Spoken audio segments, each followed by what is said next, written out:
Presented by Amrita Music. Kanchan Ibrahimpur.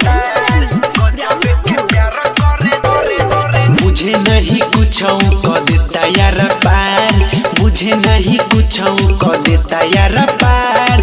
गजब के प्यार करे राती में भतार, गजब के प्यार करे राती में भतार।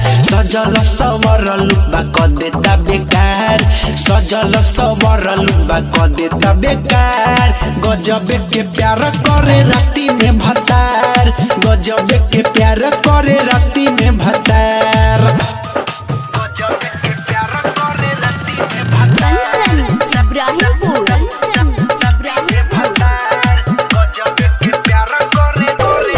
देखते जवानी पिया करे न सबर, धरे जब बाजा लागत में बड़ी डर। देखते जवानी पिया करे न सबर, धरे जब बाजा लागत में बड़ी डर। चुसे बेरी बेरी मोरा अठारह सदार, गजब के प्यारा लगे करे मोर भतार। बुझे नहीं कुछ कह देता यार पार, बुझे नहीं कुछ कह देता यार पार। गजब के प्यार करे राती में भतार, गजब के प्यार करे राती में भतार। गजब के प्यार करे राती में भतार, राती में भतार। आप सुन रहे हैं अमृता म्यूजिक की शानदार प्रस्तुति। दिने दिने रजऊ के बिगड़ता चाल, मुझे सब खेला मुन्ना महेश गोपाल।